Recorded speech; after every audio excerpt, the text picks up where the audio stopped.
नमस्कार का. नमस्कार गुरुदेव दत्त. गुरुदेव दत्त. सुरू करायचं आपण. रोज सुरू करायचं, कारण काय आता कोण कधी येईल माहित नाही आपल्याला. वाट बघ, फार वेळवर वाट नाही पाहिजे. 15 मिनिटं खूप झाली.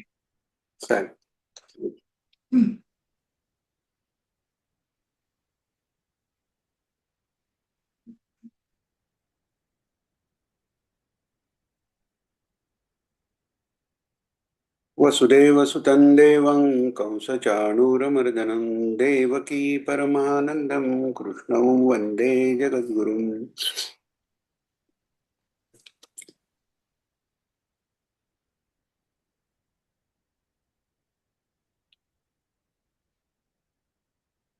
मूकं करोति वाचालं पङ्गुं लघयते गिरिं यत्कृपातमहं वन्दे परमानन्दमाधवम्. आपदामपहर्तारं दातारं सर्वसम्पदां लोकाभिरामं श्रीरामं भूयो भूयो नमाम्यहम्. मागच्या वेळी आपण भावार्थ रामायणातल्या अध्याय 4 संपत आलेला आपला. तेवढ्यात ती मीटिंग संपली, त्यामुळे थोडस अर्धवट झालं. त्यामुळे तो थोडा भाग घेऊन मग 5व्या अध्यायाला सुरुवात करू आपण. तर मागच्या ह्याच्यात आपण पाहत होतो की कौसल्या मातेची स्थिती अशी आहे की परब्रह्म उदरात तिच्या आहे, त्यामुळे तिची स्थिती पूर्ण ब्राह्मी स्थिती तिला प्राप्त झालेली आहे. आणि त्या ह्याच्यात दशरथ डोहाळे विचारतोय, तिचं लक्षच नाहीये त्यात.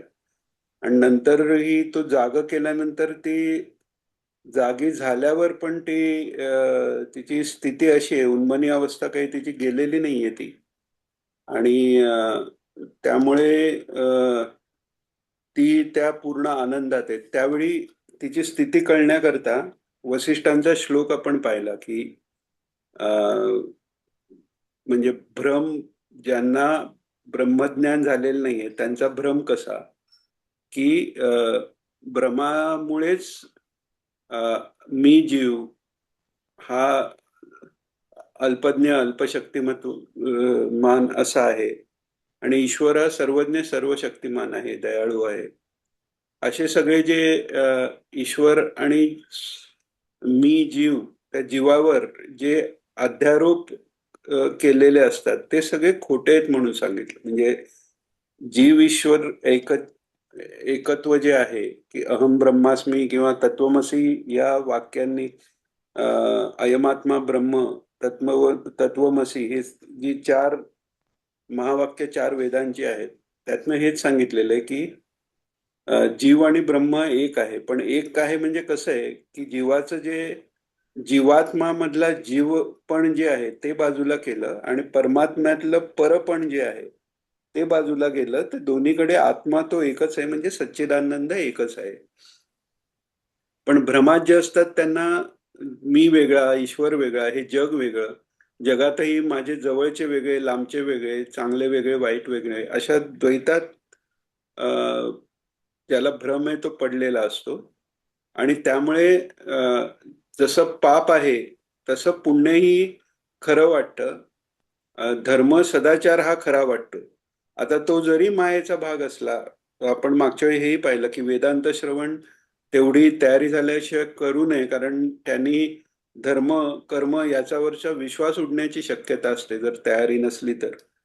तर ही जरी कर्म सगळी जी असली ती मायेच्या राज्यात जरी येत असली तरी काट्यानी काटा काढावा, तसे ह्या धर्माचरणाने बाकीचा जो भ्रम आहे तो निघून जातो. आपण योगसूत्राच्या पण इंट्रोडक्शन मध्ये पाहिलं की योग योगच चित्तवृत्ती निरोधा, म्हणजे सगळ्याच चित्ताच्या सगळ्याच वृत्तींचा निरोध म्हणजे योग आहे. म्हणजे तिथे मी ही पण अहम आणि अस्मी ही पण वृत्ती गेली. त्यामुळे मी आणि मी आहे हीच वृत्ती गेली तर मी कर्म करतो आहे, मी धर्म करतो आहे, ही तरी कुठे असणार. तर धर्म करतो आहे, धर्म करायला हवा, ही वृत्ती त्यात राहत नाही. तर एक मिनिट, हा, एक मिनिट फक्त.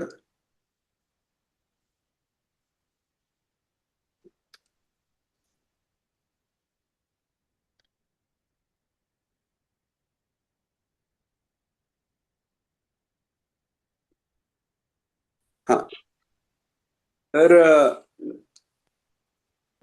धर्म आणि सगळं जे ईश्वर प्राप्ती करता जी साधनं सांगितलेली आहेत, आपण ज्याला ज्ञान म्हणतो, म्हणजे शब्दांनी जे होतं असं जे आपल्याला वाटतं, ते ज्ञान हाही अज्ञानाचा भाग आहे, हे शेवटी कळतंय. पण तसा विचार आधीच केला तर धर्मापासून बाजूला जाण्याची शक्यता असते. म्हणून तेवढी योग्यता असल्याशिवाय ज्ञान विचार करू नये. पण खरं शेवटी कसं आहे की तिथे जिथे वृत्ती सगळ्यात जायच्या तिथे अ, मी, ईश्वर, जग ही त्रिपुटी राहत नाही. ज्ञाता, ज्ञेय आणि ज्ञान ही त्रिपुटी राहत नाही. भक्त, गुरु, भगवान किंवा भक्त, भक्ती आणि भगवान अशी ही त्रिपुटी राहत नाही. तिथे एकत्व येत आहे शेवटी. तर त्यामुळे ते जोपर्यंत नाही तोपर्यंत हा धर्म केला पाहिजे, कर्म केलं पाहिजे, हा संसार, माझी स्थिती टिकली पाहिजे, हे सगळं जोपर्यंत मी आणि माझा आहे तोपर्यंत धर्माची आवश्यकता आहे. त्याच्या पलीकडे जेव्हा तो महात्मा जातो, सच्चिदानंद स्वरूप स्वतः झाल्यावर मग त्यांना परमहंस म्हणतात. म्हणजे त्यांना त्या विधी निषेधाचा काही संबंध त्यांचा राहत नाही. परमहंसानाम को विधी को निषेधा महाराज सांगतात बऱ्याच वेळा प्रवचनात. तर तोपर्यंत या भ्रमात सगळे आहेत, भ्रममूळ संसार सगळा आहे. आणि मग त्याच्यावर प्रश्न निघतो की जनकाधिक कसे मग संसारात आहेत. तर ते प्रपंचात असताना तो प्रपंच भ्रमरूप आहे ही पण वृत्ती नाहीये त्यांची. त्याच्याही पुढे ते गेलेत आणि सगळीकडेच ब्रह्मत्वम, ब्रह्मभुवनम, ब्रह्मभूत परंपरा, ब्रह्माहम ब्रह्म मच्छत्रू, ब्रह्म सन्मित्र बांधवा, सगळेच ब्रह्म आहेत म्हणून ती स्थिती होते. आणि त्यासाठी आपण एक मागच्या वेळी उदाहरण पाहिलं की सोन्याचा घोडा आणि त्याच्यावर सोन्याचा खंडोबा. तर सोनाराकडे गेलं तर त्या घोड्यापेक्षा खंडोबाची किंमत जास्त नाहीये, घोड्याची किंमत जास्त येते, कारण त्यात सोनं जास्त. तर कारण त्या सोनारासाठी घोडा देव हा फक्त नाही, हा वेगळा नाहीच. गीतेतही भगवान सांगतात, जो पंडित आहे, ब्रह्मज्ञान ज्याला झालेलं आहे, त्याला पंडित, गाय, कुत्रा, ह्या सगळ्यांना तो पंडितच समदर्शिना, म्हणजे सगळ्यांना समान तो पाहतो. समान पाहतो म्हणजे मी तुला भावासारखा मानतो वगैरे नाहीये. समान पाहतो म्हणजे समत्व आलेलं आहे तिथे, तिथे वेगळं काही नाहीच. आणि समान पाहतो म्हणजे हा आणि हे सारखे तसं नाही, सगळीकडे एकच आहे. ह्याला खरं समत्व म्हणतात. कारण समत्व कशाला म्हणतात की त्रिगुणांच्या जेव्हा लय होतो त्याला सम अवस्था म्हणतात. म्हणूनच आपण समाधी, सम आधी किंवा समाधान, सम आधान, ते सम अवस्था म्हणजे ती सच्चिदानंद स्थिती. आणि ती स्थिती नाहीये, ते स्वतःच मूळ रूप आहे. तर ते पाहिलं. आणि याच्यासाठी नाथ महाराजांनी पण उदाहरण दिलं की सोन्यापासून वेगवेगळी अलंकार बनवले, लहान मोठे, तरी ते सगळेच सोने आहेत असा जसा व्यवहार आहे, तसं मुक्ताला सगळंच परब्रह्म आहे असा त्याला साक्षात अनुभव असतो. तर त्यामुळे तू, मी, शत्रू, मित्र हा काही भेद नाहीये त्याच्यासाठी. आणि अशी अशा पद्धतीने ते संसारात राहिले काय नाही राहिले काय त्यांनी काहीच फरक पडत नाही. अशा यांनी सहज यांनी जे पूर्वीच्या प्रारब्धामुळे म्हणा किंवा परेच्या प्रारब्धामुळे म्हणा किंवा ईश्वराच्या कार्यानी ईश्वराच्या संकल्पानी म्हणा, ते जसं चाललंय तसं ते चालू देतात. आणि मग तिथे जगणं मरणं वगैरे याची भ्रांती काही राहत नाही. अभय हा पहिला गुण आहे. तर तो पूर्ण अभय कधी होतं, की जेव्हा भीती कशामुळे आहे, जोपर्यंत द्वैत आहे तोपर्यंत भीती आहे. भीती स्वतःचीच वाटत नाही ना आपल्याला, कशाची तरी किंवा कोणाची तरी जी भीती वाटते, तर ते जर दुसरं कोण नाहीच आणि एक जे आहे शिल्लक ते तर आनंद रूप आहे. आनंदाची भीती कोणाला वाटत नाही. त्यामुळे आत्मदर्शन आत्मसाक्षात्कार झाल्यानंतर तो महात्मा निर्भय होऊन जातो. आणि तसा म्हणजे जसा आकाशात हंस उडावा तसा तो संसारात विचरण करतो. मोठ्या महाराजांच्या आरतीत आलेलं आहे ना, की सोहम हंसा पक्षाभ्याम संचरिसी आकाशे. म्हणजे ते जे आलंय ते चिदाकाशात तो संचार करतो असं आहे. पण त्याच्याबरोबर बाह्य व्यवहारातही त्यांचं जे वागणं असतं ते सहज वागणं असतं. त्यांची हालचाली पण इतक्या सहज असतात की ते सगळंच गोड असतं. मधुराधिपते रखिलम मधुरम. आपण जर महाराजांचं प्रवचन पाहिलं, व्हिडिओ पाहिला, कधीतरी एक प्रयोग करून पहा की ते आवाज जरी बंद करून पाहिलं आणि नुसत्या त्यांच्या हालचाली पाहिल्या तर त्याच्यातनंही आनंद आहे. ते हात कसे करतात हे, त्या इतकी सफाईदारपणा आहे त्याच्यात, कुठेही झटका नाही, कुठेही काही नाही, इतकं स्मूथली त्यांचं ते सांगणं चालू असतं. तर तसे ब्रह्मरूप जे झालेले आहे ते जसं एखादा हंसपक्षी आकाशात कसा सहज भरारी मारतो, त्याला काही श्रम पडत नाही, तसे ते संसारी वागतात. आता कौसल्याच्या पोटी साक्षात ते सच्चिदानंद घनरूप आलेलं असताना, त्यामुळे तिच्या मनात काही चिंता नाहीये. पण दशरथ राजा तिथपर्यंत अजून पोचलेला नाहीये, त्यामुळे त्याच्या मनात चिंता आहे. तो कर्मभ्रांत झालेला आहे.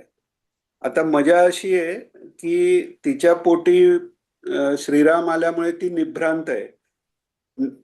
ज्ञानाने भ्रांती निघून जाते, मी हीच भ्रांती निघून जाते. त्यामुळे ज्ञानाने अहंकार, खरं जर ज्ञान झालं तर ज्ञानाचं फळ म्हणजे ते अहंकारासहित ज्ञानही बाजूला होतं.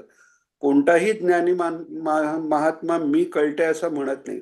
अगदी जर तो समोरच्यावर दया आली किंवा त्याचं जर लाईक कर्म इतकं चांगलं असेल की त्याला ती ओळख करून द्यायची झाली आणि त्याच्या निमित्ताने जगाला ओळख करून द्यायची झाली, तर तेवढ्या पुरते कधीतरी भगवान, आणि ते पण एकाच अवतारात आपल्याला श्रीकृष्ण अवतारातच, आणि ते पण फक्त गीतेच्या ह्याच्यात ते म्हणाले की मी स्वतः परमेश्वर आहे, किंवा मी ही गीता विवस्वानाला सांगितलंय, किंवा हे जग सर्व जे जे काही चराचर आहे ते माझ्यापासून उत्पन्न झालं आणि माझ्यात मत्तएव प्रवर्तते, माझ्यातनं उत्पन्न झालं आणि माझ्यातच ते राहतं, हे फक्त अर्जुनाला आणि तेवढ्याच वेळात सांगितलेलं आहे. पूर्ण गीतेमध्ये मागे आपण हा उदाहरण घेतलं असेल की पूर्ण महाभारतात श्रीकृष्ण उवाच किंवा अशा पद्धतीने उल्लेख आहे. फक्त गीतेच्या भागात जिथे उपदेश आहे गीतेचा तेवढ्या ह्याच्यातच भगवान उवाच येतं. कारण बाकी वेळी मी ईश्वर आहे असं ते म्हणायला तो मी नाहीच आहे ना. हा तो मी त्यांनी तेवढ्या पुरता अर्जुनाच्या कल्याणाकरता आणि त्याच्या निमित्ताने आपल्या सर्वांच्या कलियुगातील लोकांच्या कल्याणाकरता म्हणून त्यांनी तो आणलेला मी आहे.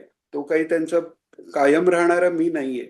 आणि त्यामुळे ईश्वराची ओळख ही नम्रपणात नाही.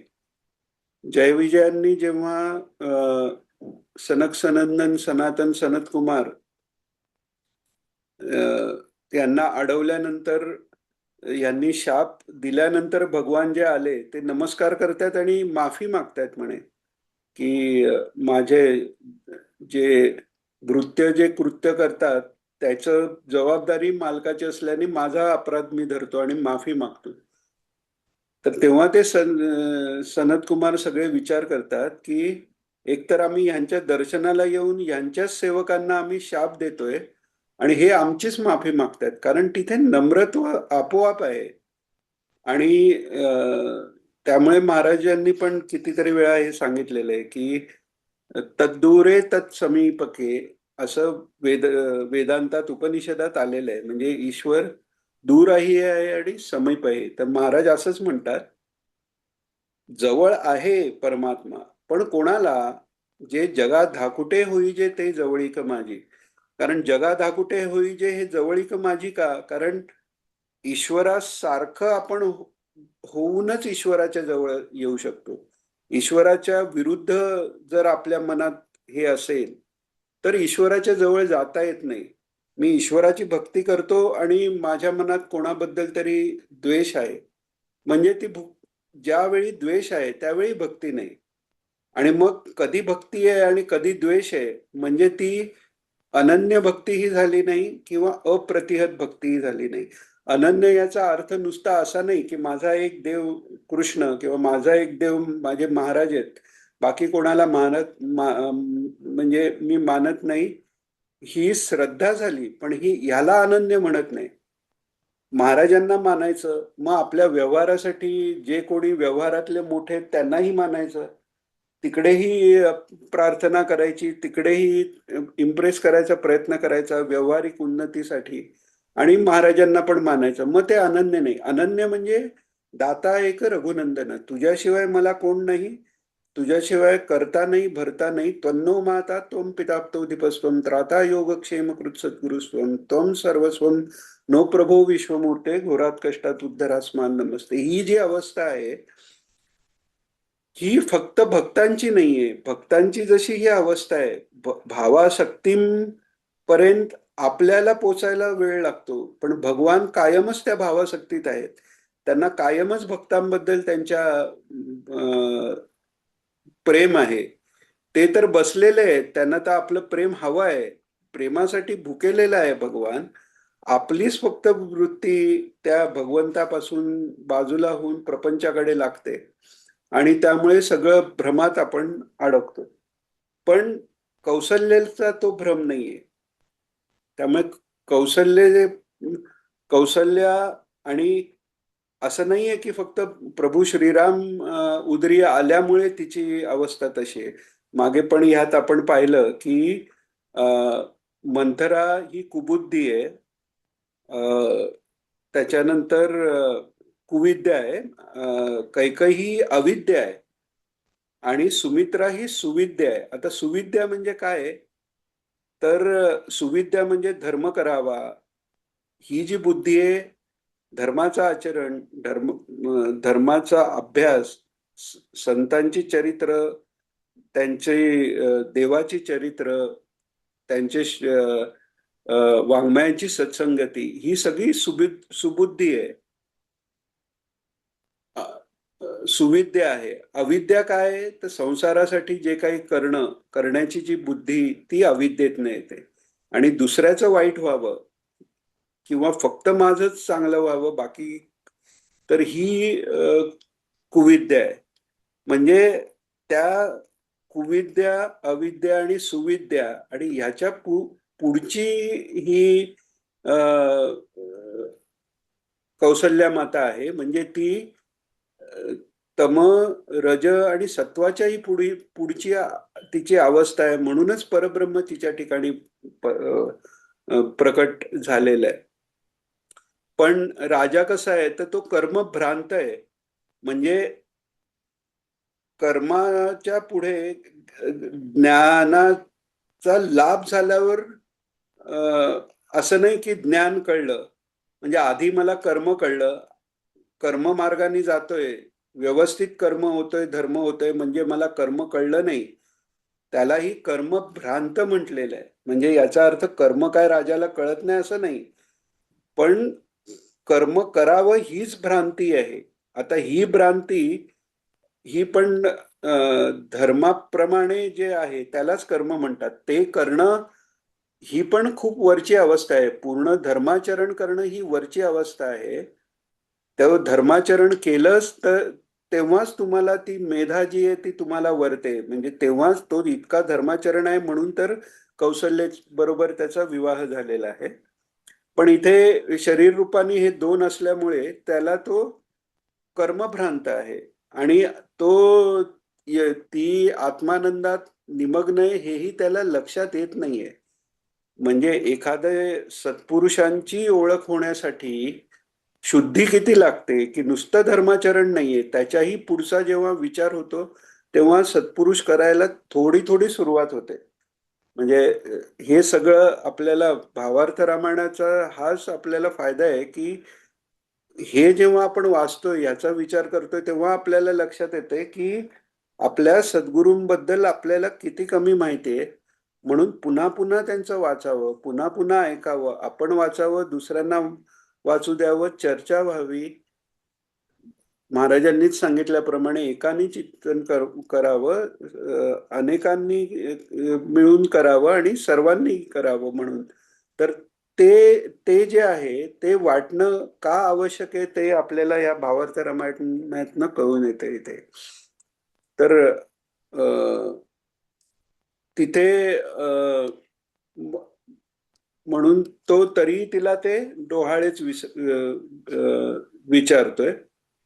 आता इथे चौथा अध्याय संपतोय. कौसल्या गर्भत्वे निभ्रांत राजा पुत्रधर्मे कर्मभ्रांत डोहाळे तिसे पुसत तेथ विनोद विस्मित परमार्थी परिसा. म्हणजे हा एक जोकच झालाय असं ते म्हणतात. स्वस्ती श्री रामायण एका जनार्दना शरण डोहाळ्यांचे निरूपण विनोद पूर्ण परब्रह्म. पण हा विनोद कसा आहे, विनोदाचा अर्थ नुसता जोक म्हणून विनोद नाहीये. विनोदचा समानार्थी शब्द जोक नाहीये. का काव्यशास्त्र विनोदेन काले गच्छती धीमता म्हणतात. म्हणजे काव्य शास्त्राचा अभ्यास आणि विनोद याच्यात जे धीमान आहेत, बुद्धिमान आहेत, त्यांचा काल जातो म्हणतात. तर विनोद कोणता, ज्यातनं आनंद निर्माण होतो तो खरा विनोद. तर हा विनोद कसला आहे, तर ही लीला भगवंताची आहे की दशरथ आणि कौशल्याचं तेव्हाची जी हे आहे ती पण एक भगवंतानी गर्भात आल्यापासूनच लीलेला सुरुवात केली, तो विनोद आहे. स्वस्ती श्री रामायण एका जनार्दना शरण डोहाळ्याचे निरूपण विनोद पूर्ण परब्रह्म. तो विनोद म्हणजेच परब्रह्म आहे म्हणून सांगितलं. ही लीला हेच परब्रह्म आहे. स्वस्ती श्री भावार्थ रामायणे बालकांडे एका कारटिकायाम कौसल्या दोहद निरूपणे नाम चतुर्थोध्याय. ओवया 116. अध्याय 5वा. आता आता तर दशरथ विचारतोय आणि तो विचारताना असं आहे की तो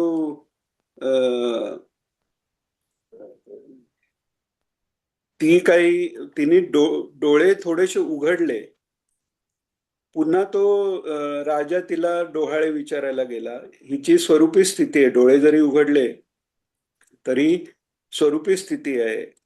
आणि त्याच्या आधी असं आहे की तो तिला उठत का नाही वगैरे म्हणताना त्याच्या तोंडातनं राम म्हणून बाहेर पडतं, काय रे रामा, किंवा असं आपण म्हणतो ना त्या पद्धतीने. आणि त्यांनी ती जागृत येते. म्हणजे आत्मानंदात रामकृष्ण परमहंसांचं पण हे सांगतात की त्यांना समाधी लागली तर समाधीतनं उतरायला राम नाम किंवा काहीतरी ईश्वराचं नाम घेतलं की ते जागृत व्हायचे. म्हणजे तोच आनंद बाहेर आहे. त्यामुळे ती जागृती म्हणजे खरी जागृती नाहीये. तिथेही ती सबाह्य अभ्यंतरी तू एक दत्त. म्हणजे काय, डोळे मिटले तरी तोच आहे, डोळे उघडले तरी तोच आहे. तर त्यामुळे डोळे जरी उघडले तरी ती त्या भावावस्थेच आहे. आणि मग तो विचारतोय तिला की तुला कसले डोहाळे लागलेत, हे तुझा भ्रम सोडून दे. आपण हेही मला वाटतं मागच्या वेळी थोडं पाहिलं होतं की भ्रमात आहे दशरथ राजा, पण तो कौसल्या मातेला म्हणतोय की तू हा भ्रम सोडून दे, एकाच ठिकाणी बसलेत काय तुझं, तुझी अवस्था ही आहे, तिथनं जागी हो म्हणतो तो. आणि व्यवहारातही आपण पाहतो, एखादा परमार्थात लागला, परमार्थात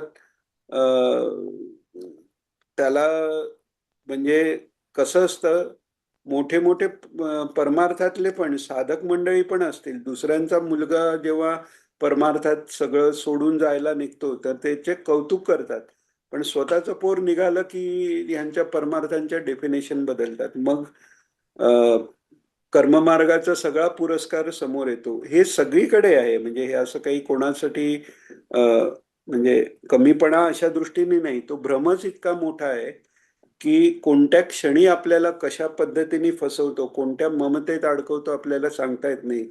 भरतराजांसारखे सर्व संघ परित्याग करून गेलेल्यांना पण त्या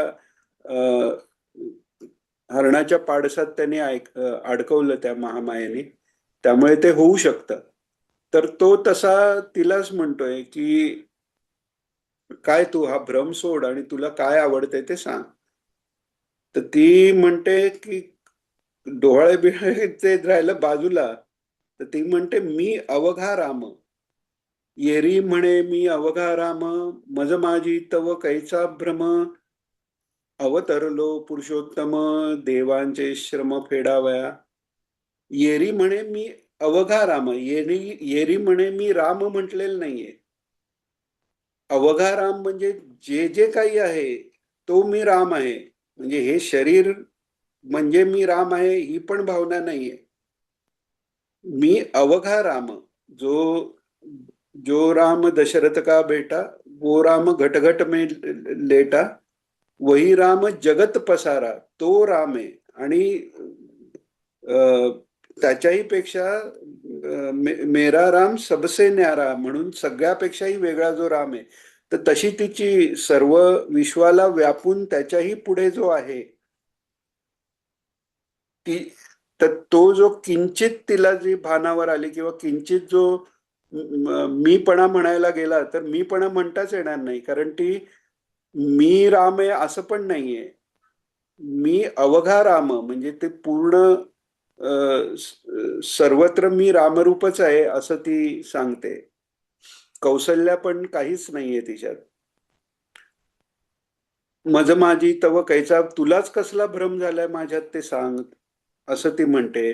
मी पुरुषोत्तम देवांचे श्रम घालवायसाठी म्हणून जन्माला आलेलं. एखाद 2 मिनिटं उरतील तेव्हा कोणीतरी सांगा, कारण याची मीटिंगची स्क्रीन समोर नाहीये, ग्रंथाची स्क्रीन समोर असल्यामुळे कदाचित सांगता सांगता त्या ध्यान नाही राहिलं तर मी सांगत जाईन मीटिंग संपली तरी. हा, तर अजून 10 मिनिटं आहेत. हो, तर त्याच्यावर राजाला शंका येते. अर्जुनालाही अशीच शंका आली की हा योग मी विवस्वानाला सांगितला तेव्हा अर्जुनही म्हणतो की तुझा जन्म अपर आहे आणि विवस्वान तर पर आहे, म्हणजे तुझं तर आत्ताचा जन्म आहे आणि विवस्वान म्हणजे सूर्य तर किती पूर्वी, त्याला तू कशी गीता सांगितली. मग तेव्हा भगवंतांना सांगितलं लागलं की तुझे आणि माझे बरेच जन्म, बहुनी मे व्यथितानी जन्मानी तवच्या अर्जुना म्हणून सांगितलं त्यांनी की तुझे माझे जन्म बरेच झाले, पण ते तुला माहिती नाहीयेत, मला सगळ्याचं ज्ञान आहे. तर तसं इथे आता ती तिच्याबद्दल दशरथाला शंका आली, तर म्हणतोय की हे काय, म्हणजे हिला काय झालंय तरी काय. आणि तोच तिला म्हणता तू स्वतःकडे पहा, कोण आहेस तू, लक्षात घे काय. म्हणजे ती खरी स्वतःला पाहणारी आहे, पण हा तिला सांगतोय तू स्वतःकडे पहा. आणि हेच होतं जिथे गीतेतही भगवान सांगतात की जिथे सगळे जागृत आहेत तिथे योगी जो असतो तो निद्रेत आहे, आणि जिथे योगी जागृत आहे, संयमी जो जागृत आहे तिकडे सगळे निद्रेत आहेत. त्यामुळे तो खरा जागृत आहे, पण तो निद्रेत वाटून त्याला उठवण्याचा लोक प्रयत्न करतात की बाबा हे सगळं ठीक आहे बाबा, करतोयस ते, पण क्या कर रहा है संसारासाठी गला काय छोड़ा करायला नको का, ते कर्तव्य नाही का, किंवा महाराजांनी असं काही सांगितलेलं नाही. रामकृष्ण परमहंसांच्या चरित्रात कदाचित आपण वचनामृतात ते वाचलं असेल ऑलरेडी, की एकदा रामकृष्ण त्यांचे जे अंतरंग शिष्य सगळे आहेत विवेकानंदाने, त्यांच्यासमोर बोलत बसलेले असतात की हे संसार वगैरे यात काही अर्थ नाही, एक ईश्वर सोडून कुठे मन लावणं बरोबर नाही वगैरे. तर तिथे एक संसारी असतो माणूस, तो म्हणतो पण तुम्ही तर सांगता की संसारात राहून ईश्वर प्राप्ती होईल. तर ते म्हणाले हो हो तेच बरोबर, हे आमचं ऐकू नका, हे आमचं असंच काहीतरी चालू आहे म्हणून. म्हणजे काय, अधिकार तैसा करू उपदेश जे म्हणतात ते त्या करताय. संसार बरा नाही. आता भागवतातही भागवत महात्म्यातच आलेलं आहे. महाराज भागवतातले सांगताना मूळ भागवतातले फार कमी श्लोक घेतात, कारण अर्थातच कथा सांगायची आहे, पण त्यातला जे श्लोक घेतात त्यातला संन्यासे सर्वथा सुखम हा अर्ध श्लोक घेतातच. प्रत्येक भागवत सप्ताह महाराजांचा ऐका तुम्ही, ऐकलं तर त्यात हा श्लोक ते घेतातच. संन्यासे सर्वथा सुखम म्हणून सांगितलेलं आहे. अर्थात तो संन्यास शेवटी असं आहे की बाह्यपेक्षा अंतर संन्यास आहे. पण मुख्य सांगायचं काय की ज्याचं लक्ष ईश्वराकडे लागलं त्याच्याबद्दल म्हटलं जातं ह्याचं कशात लक्ष नाही. ज्याला खरा स्वार्थ कळला त्याच्याबद्दल म्हणतात स्व अर्थ म्हणजे स्वस्वरूप कसं मिळवायचं हे ज्याला कळलं त्याच्याबद्दलच लोक म्हणतात की याला व्यवहार ज्ञान नाही. तर त्यामुळे निदान आपल्याला जरी तो स्वार्थ कळला नाही किंवा आपल्याला त्याच्यासाठी सर्व सोडता आलं नाही, तरी जो सोडत असेल त्याच्यासाठी निदान आपण त्याची चेष्टा तरी करू नये असा एक विचार आहे. तर ती त्यांना पुढे सांगायला लागते. आणि ते पण ती सांगते का, कारण दशरथ आहे म्हणून. म्हणजे असं नाहीये की तद्विद्धी प्रणिपातेन परिप्रश्नेन सेवया, म्हणजे तुम्ही प्रणिपात केलात, प्रश्न केलात, त्यांनी लगेच सद्गुरू उपदेश करतील असं नाहीये.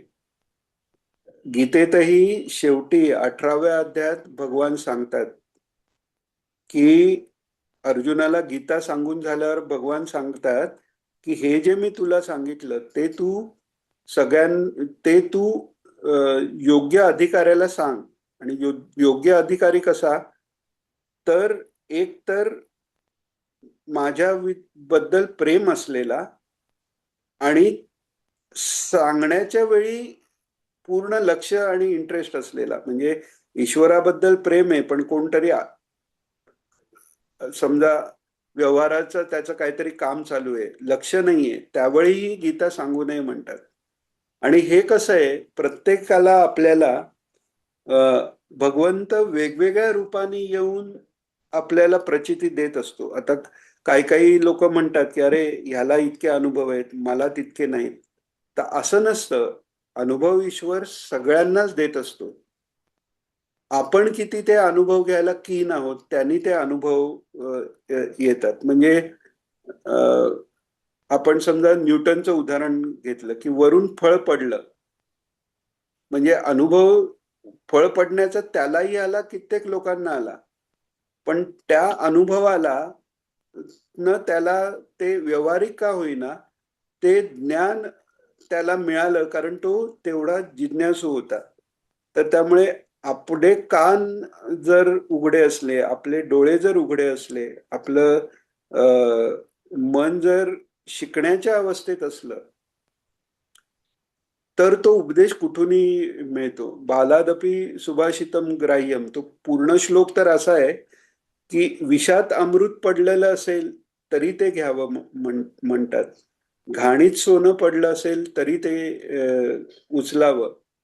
आणि तसंच लहान बालादपी सुभाषितम ग्राह्य, म्हणजे बाल म्हणजे नुसतं लहान असं नाही. बाल म्हणजे अज्ञानी असाही अर्थ एक आहे.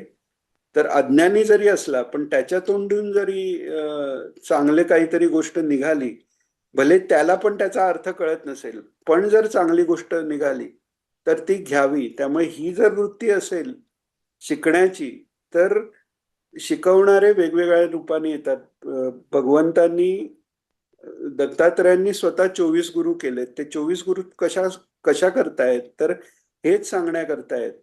ते पृथ्वीकडनं शिकण्यासारखं आहे, वायूकडनं शिकण्यासारखं आहे, अजगराकडनं शिकण्यासारखं आहे, वेश्येकडनंही शिकण्यासारखं आहे. ज्याला शिकायचंय त्याला सगळ्यांकडनं शिकायसारखं आहे. आणि ही शिकायची जी संधी आहे, किंवा ईश्वर जे आपल्याला देतोय, महाराज जे आपल्याला देत आहेत, ती असं नाहीये की सतत संधी येईल आणि सतत तेवढ्या क्लिअरली संधी येईल. कधी कधी आपल्या आयुष्यातले काही आपल्यालाही माहिती असतं की व्यवहारात किंवा ह्याच्यात, अरे त्यावेळी असं केलं असतं तर असं झालं असतं, किंवा त्यावेळी महाराज असं म्हणालेले ते तेव्हा कळलं असतं तर. हे जे जर तर येतात ते कशामुळे येतात, तर एक ह्याच्यात 2 मिनिटं राहिलेत आता. हा 2 मिनिटं राहिले आता. 2 मिनिटं राहिले. हा, थँक्यू. आता समोरच ठेवतो घड्याळ. 2 मिनिटं. तेव्हा हे एक उदाहरण घेऊन मग आपण परत रिएंटर करू. की त्रिपुरासुराला मारायचंय, तेव्हा अट काय होती, ती पुरं त्याची जी होती, 3 नगऱ्या अंतराळात होत्या. तर त्या जेव्हा एका लाईनीत येतील, ते अलाईन झाल्यावर परत त्या इतक्या अभेद्य होत्या, त्यामुळे बाणही तसाच पाहिजे आणि बाण मारणाराही तसाच पाहिजे. म्हणजे तिथे ते कसं आहे, म्हणजे ही लीला ऍक्च्युअल घडलेली पण आहे आणि ही आध्यात्मिक एक शिक्षण पण आहे, की कसं की भगवान शंकर आहेत स्वतः. म्हणजे ते मुक्त नाहीत कोण म्हणेल, ते भगवान शंकर आहेत. म्हणजेच जर एखादा ज्ञानी महात्मा आहे, म्हणजे अहम ब्रह्मास्मी पर्यंत पोचलेला आहे, समाधी स्थितीचा लाभ झालेला आहे, पण समाधी स्थितीत सुटल्यावर ते उत्थान अवस्थाही आहे. तर अशा अवस्थेत त्रिकरण जे एका लाईनीत आलं, किंवा